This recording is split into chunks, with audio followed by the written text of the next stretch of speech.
We're underneath the hood of our 1967 138 code, which was a real SS Chevelle, 1967. It is not the original engine in this car, but that's a plus in this case, because the gentleman that put this car together, and Kevin got it off of him, and again, we don't know the absolute displacement, but it does have a 289 block in it, which is usually the basis for a larger displacement stroke motor. This particular engine is a 496, and I don't have any reason to doubt that that's exactly what it is. And we'll show you in a test video just a little bit of it and give you an indication of what this thing's capable of. The engine itself is top shelf in every way. It's a roller motor. It's a 180-degree intake, dual plane intake manifold, air gap, Brodix aluminum cylinder heads. I don't know the valve size on these particular ones. I'm sure it's substantial. Chrome valve pan covers, Hawley double pump carburetor 800, chrome plated alternator, new water pump, new power steering pump, power brake booster appears to be new. It does have a supplemental vacuum chamber, comp cams, obviously the camshaft that's in here, to help the vacuum of the engine for the power brake system. Whenever you put a cam in a car that has a lot of overlap, a lot of duration, different lobe centers, it loses a lot of engine vacuum, which that guy needs for the power brakes. This supplements that so that you don't lose any of your power brake system stopping power. Works very well, very well.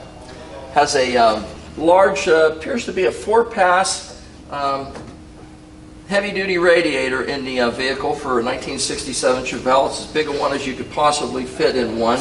The header panel on this thing, radiator core support, has never been replaced. It's all original. Fender wells are very, very nice, tinned the way they should be, painted semi-flat black. The engine itself is painted black as opposed to Chevrolet orange, but you can hardly see any of the engine block from this point. Everything is covered by aluminum. The heads, the intake manifold. It's just an amazing, amazing engine to drive. Underneath the hood, MSD ignition also, and I did mention power brakes. It does have the original cowl tag on it also. New battery, new belts. The heater core is hooked up. There's absolutely nothing under this engine compartment that you could say anything negative about. Billet pulley for the fan, also for the lower your vibration dampener, and also for the power steering pump, and also for the alternator. Billet pulleys all around. Incredible engine compartment housing one of the finest engines I've driven. So let's go around this guy and see what else it has to offer. Hi, you're at Hanksters in Daytona Beach, Florida, and today we're going to present to you a 138 code 1967 Chevelle. It looks like a stock car. It has a nicer set of wheels on it, 17-inch polished torque thrust, but that's the only indication that it's anything but a stock car until you look underneath this hood and the undercarriage. This is the way we got this car. We wanted to get it up and present it to you as soon as possible. We washed it, and that's what you're seeing here. We're going to go over it, so I'm sure I'm going to find some things that we have to address prior to the delivery, but we're going to show you everything that we possibly can on this car. We want to present everything as factually as we possibly can to you here at Hanksters, and this is not going to be any exception. So you're looking at a car that just had a wash job, and that's it. So let's go over it and see what kind of issues we can find with it. The hood is a correct double hump 1967 hood. The fitment is beautiful on it. Paint's nice. Really nice color paint on this car. Original maroon type color. Chevelle designation on the front. There's no pitting or anything on it. Gaps are beautiful. About an 1/8 inch the whole way around. Clean up to the cowl area. Chrome inserts on the scoops, bulges. Chrome is beautiful. Most of these have pitting in them. This has absolutely none, absolutely zero. There is one little, and you would never fix this, trust me. There's a little tiny bit of a dimple. I'm going to say that somebody had something on the air cleaner when they closed the hood at some point, It's hardly enough. It hasn't even broken the paint. So it's there. If you look at it at the correct angle, you can see it, but it's obviously nothing that you're going to go ahead and completely refinish this hood to rectify. It's that minuscule. Grill area, the anodized trim around the headlights, just as sweet as could possibly be. The black inserts are really, really nice. SS396 designation, because that's what it is. Started life that way anyway. Filler panel, really, really nice. Fitment of the front bumper, as sweet as you possibly want to have it. I mean, it's just linear both sides. There's absolutely nothing out of alignment, absolutely nothing. Trim rings around your headlights are all really nice. The anodization is just as it was when it was new. Absolutely beautiful. Amber parking lights in the front, no marks on the front bumper, no dings, no chips, no stone marks or anything on the front bumper. Front end of this car, other than this one tiny imperfection, and I can't see a single thing on this car that you could not love. Nice looking front end. Let's see what's on the side. We'll go down there. Okay, driver's side of our 138 Chevelle. SS396 designation on the front, just the way it would have been from the factory. Fender lip moldings, really, really nice. No dents, no marks in it whatsoever. This is just exemplary. Look how the fit of the hood, 1/8 inch the whole way around. The whole entire perimeter of this hood has an 1/8 inch gap, as does this. Everything fits on this car as smooth as could possibly be. Transition from the fender to the door, again, look at the fitment. It's just absolutely beautiful. Trim along the bottom, your rocker panel trim is just absolutely beautiful. It's straight as can be, no dings, no marks, no deterioration from stones chipping up on them or anything. Nice as you'd ever want to have. Tinted windshield, correct wiper arms, different blades. They're a later model blade with the airfoil type design. It's supposed to push them onto the windshield at a higher speed instead of lifting them away. Nice, nice dashboard, clean down to the windshield. The painted area, which is flat black, the way it was from the factory, is just as fresh. Clean down to the very bottom where you see it seals against the seal for the windshield itself at the base. Really clean. And again, the dash pad, which we'll show you in an interior video that we do, appears to be really nice looking at it from the windshield view. Trim around the front window, no dents, no dings, no marks whatsoever. Bow tie mirror, the way it would be for a 1967 car. Chrome around the wing, really nice. Looks like it has tinted glass on the sides too. Wipes, whiskers are brand new. They have been replaced and they are absolutely as new. Someone has just recently done a replacement on those. Door handle, absolutely new. No marks, no patina in the chrome. Look at this. Door to the quarter panel, just as it was from the fender to the door. It's very unusual to find cars that have this kind of fitment, and we've been lucky. The last, I think, 3 or 4 that we've done, there's been absolutely no issues whatsoever, and you could not fit them any better than we presented them to you, the way they were. New rubbers on the side windows. Chrome is absolutely beautiful. Glass, again, appears to be tinted. Drip rail, nothing. Roof, wet glass look on it. There's no marks panning across it. There's absolutely nothing. Nothing has fallen on it. There's no imperfections in the paint. Sail panels the same way. Really nice. Down the quarter. Fender lip again. Nothing. Nothing. These 17-inch wheels really add a lot of pop to this. They're a polished torque thrust style wheel, which would be really correct for this era car. Of course, it wouldn't have been 17s, it would have been 15s back then. But it's got some serious rubber on it now with the 17-inch polished torque thrust. Nice look. Super Sport designation on the rear. The tin on this is so sharp, it's really, really nice. You can see it's never been disrupted in any way. Back light is really nice. There's no marks or anything on it. Again, the trim around it. Hatch shelf also appears to be original, and it doesn't appear to have had much of a fade to it. I don't think it's been replaced. It does appear to be the original one. Bumper quarter. But down the whole side of this car is, I can't believe it, this is about the third or fourth Chevelle that we've had in a row that had this type of fitment in it. I don't know whether people are just spending a lot of time fitting these things whenever they restore them, or Chevrolet just got lucky with their dies and stamps for that era of time, because the last couple 67, 68s we've had have just been exemplary as far as fit and finish goes. And this is no exception to that. It's fantastic on the driver's side. Let's see what's out back. We've got to find something here. Okay, around the back of our 67 Chevelle.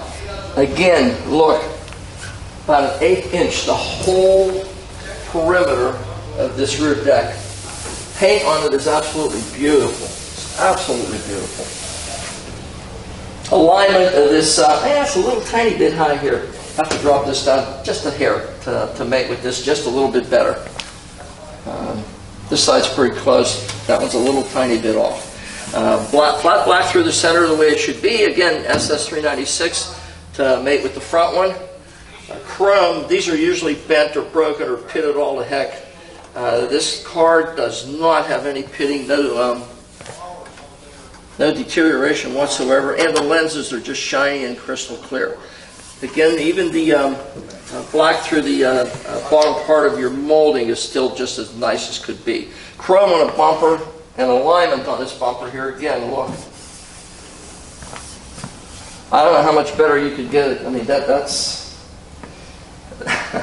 that's as good as you'll ever find one, ever. Nice clear lenses in the back for the backup lights. And again, the chrome of the bumper itself is just absolutely beautiful. Alignment, you can see, is just the way it should be. There's absolutely nothing to report on the back end of this car. We got to try to find something. There's got to be something. We haven't even done anything other than wash the car. So let's see what's on the passenger side. Okay, passenger side of our Super Sport. Again, you see Super Sport lettering designation SS on the rear quarter panel. Nice sharp tin. Rear antenna. Fender lip. No marks at all. Absolutely nothing. Again, roof over this side is just as nice as it was on the other side. Molding around the rear glass. Still haven't found any dinghies or marks or any place where it's been installed and somebody gave it a little bit of a punch. Oh, I found something. There is about 3/8 of an inch. A little something must have went out of the gun whenever they were painting it, but they wouldn't have noticed it until they finished it. I don't know if it'll rub out or not. We might be able to wet sand it and get 90% of it on. Again, you can't really see it. You have to really, really look to find it. Certainly wouldn't warrant trying to paint this or that little tiny spot on the center of the hood where something was closed on the air cleaner. You definitely leave it alone. But it is there. I want you to know that we did find something there, as we did on the hood.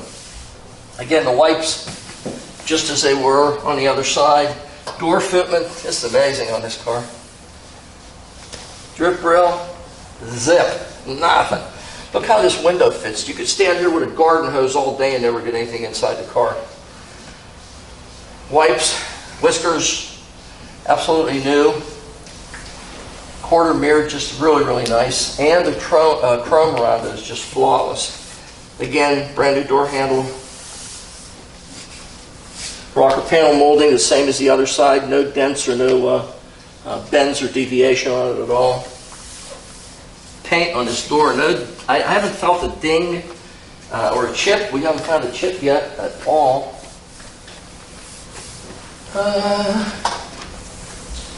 Around the front windshield, there's absolutely nada. There is nothing. Look at this fitment of these, the hood, the header panel, the windshield post, front fender, front door. Look, there's nothing. Wheel lip molding, same as the other three. 396 designation on the front with our Corvette flags. There's absolutely nothing on this car. There's two little tiny imperfections that were in the paint. They're not anything that you would replace or try to rectify. Try to take a chance of painting this hood just for that little. I can't even see it. I know it's there. I still can't see it. There it is. It's more of a little ding. Didn't break the paint. This car is 138 code, a real 396 Chevelle. It started its life in 1967. At this point, it does not have a correct engine numbers matching in it. It does have a 496 big block in it with Brodix heads, a great running motor, a fantastic camshaft in this thing. I drove it the other day, and you'll see our video. I got into it a little bit. I got to be careful. It's 35 miles an hour over here, and I think I let off about $1. So this car performs as you would expect it to. I've had a couple fast cars I consider in my lifetime. One of them was a Roof Porsche Turbo, and the other one was Car and Driver Magazine's 40th anniversary car, the one that went 215 miles an hour, that Corvette. I owned that car.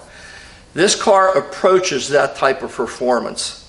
I can tell you this much, having Shelby 500s and Hellcats and Camaros, there's not even a prayer. This thing will go by them so fast they wouldn't know what the hell hit them. Car's very, very strong running car. It sounds good, it runs good, and it's an everyday driver. You can take this car out and use it. It doesn't overheat. It idles at the stoplights. It has a very responsive clutch to it. It's a 6-speed transmission. You could get out on the highway and cruise from here to California if you wanted. It's a great car, fantastic condition. We're going to show you the interior of this vehicle, which is just as nice as the outside. And wait till you see what's underneath. All right, we're in our 1967, when I say super sport, I mean super, Chevelle. This car is just a gorgeous car inside as it was outside, the presentation we just gave you. The dashboard is not the original gauge type cluster that was released with this car. It has a brushed aluminum type finish fascia on it. It does have aftermarket gauges which all function. You'll see that in the drive video. Everything in this car works as it should. It has a console. The chrome is all nice on the console. It would be a correct for a 67 console. 6-speed transmission in this car. It's GM tranny, but it is a 6-speed. Door panels are absolutely like new. The interior seat area is front and back, all matches the way it should. It's absolutely nice and tight, nicely padded the way it would have been brand new from a factory. New headliner. Hat rack, I believe, is real, original, and it does not need replaced. It's very nice. All the trim, all the molding in this car is exemplary. It's very, very nice.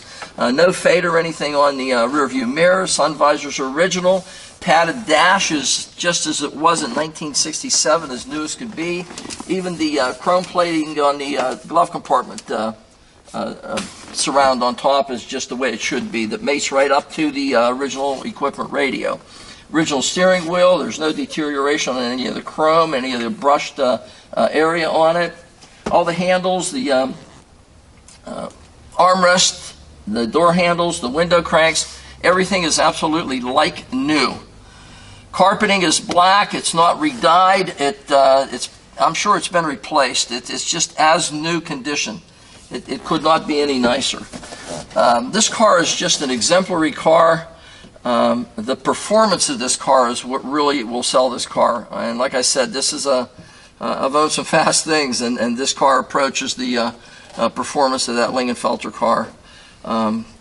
Whenever you're talking about something that's putting very close to 700 horsepower down, it's a serious piece of equipment, and that's what you have in this vehicle.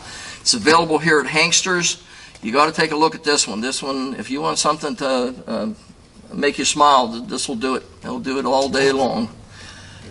Nice interior. There's not one thing I can say negative about it. Everything in it works, which you'll see in the drive video, and I absolutely love this car. Great car. Fuel gauge shows half the tank. Our amp gauge is definitely working. volt gauge actually in this case, which is better than amps. 13.8 tachometer working. Oil pressure, we're at about 55 pounds oil pressure. We're up to about 155, 160 degrees. Wipers are functioning as they should.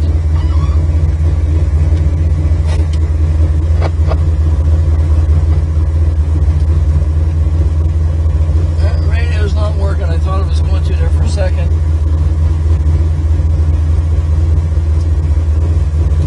Well, let's go for a ride and see how this little guy runs.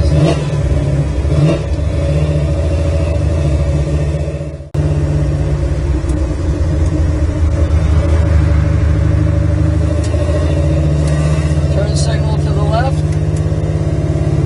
It was working, then it just quit.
Well, we're underneath our 1967 Chevelle, a big block car, and we have a surprise for you, and we give you some presentation on that shortly here.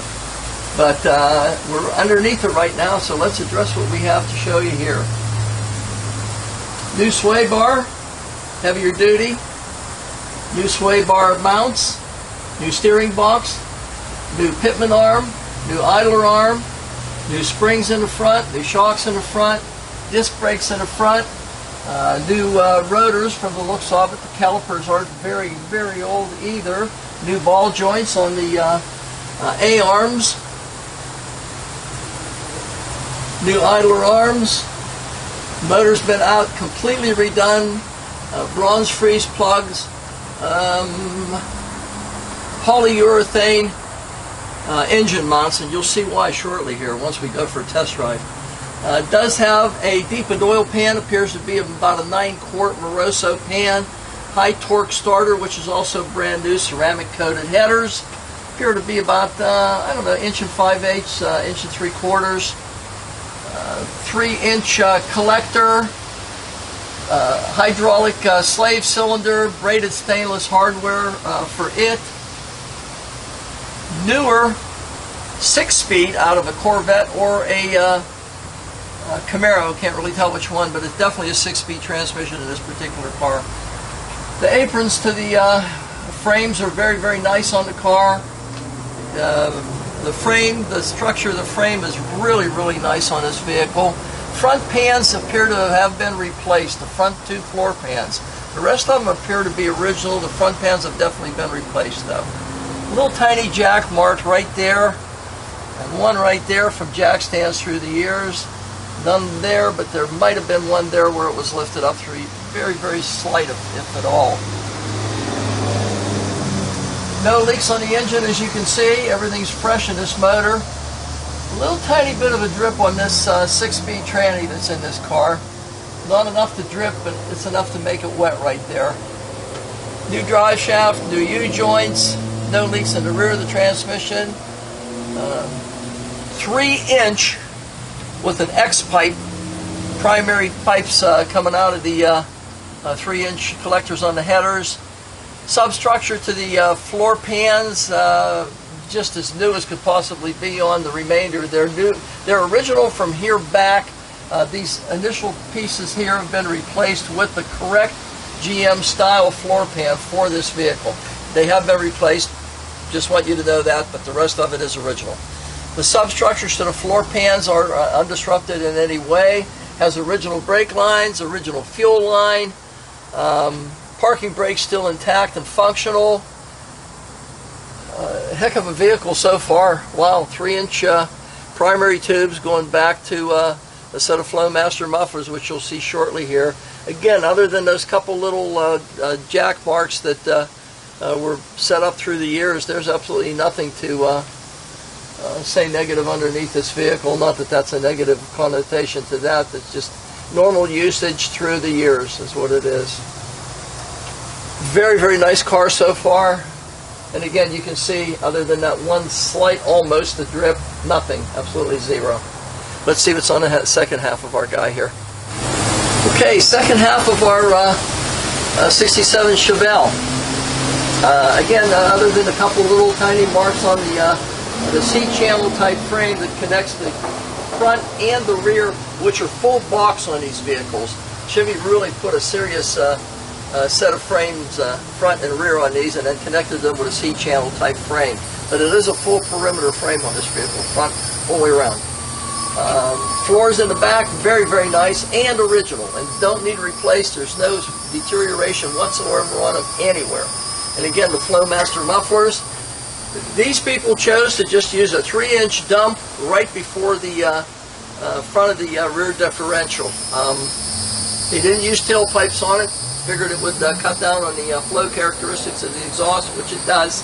So they wanted as much exhaust out of this thing as could possibly be with the 3-inch pipes, as you'll see in a minute here when we drive it, why they needed it. It has boxed swing arms on it, which would be for a like an LS6 car, any of the like 68, 70 super sport cars. Drive shaft, universal joint in the rear, again, you know, just as nice as could possibly be. 12-volt Chevy heavy-duty rear with an F41 type sway bar on it. Air shocks in the back, newer springs in the back. Floor pans for the trunk area appear to be all original and totally undisrupted. Again, new fuel line going into this guy from some point. It is a new fuel line going in right here, though. Rear frame area just as sweet as could be, just like the day it left the factory. Floors in the back the same way. The drop downs in the quarters are still original appearance-wise and absolutely rust-free. Zero rust on this thing anywhere. A really great-looking car. Substructure in the back that connects your two C-channels together. There's one pull right in the center. Somebody apparently at one point of its life hooked a chain to pull it backwards. Maybe putting it onto a truck or whatever. Who knows? The car is 50 years old. I mean, I don't know. But it does have a little bit of a pull there. If it was an issue, 10-pound sledgehammer and one whack and it's back where it needs to be. Original appearance gas tank. Looks like somebody has one little knuckle mark there. That's about it. Other than that, it is the original tank. The bands are just as sweet as can be. There's absolutely no issues whatsoever with the back end of this car. Drum brakes in the back, discs in the front, big discs in the front. Air shocks, which are new, relatively new shocks in the front. This car is as straight and original underneath and clean as you could possibly find one, with the exception of the two front floor pans being replaced as original equipment type floor pans. So other than really looking to see that they were there, you'd not know that this car had any floor pans put on it. Really nice car underneath. We'll do a presentation around it, and then when we go for a test ride, you're going to like that.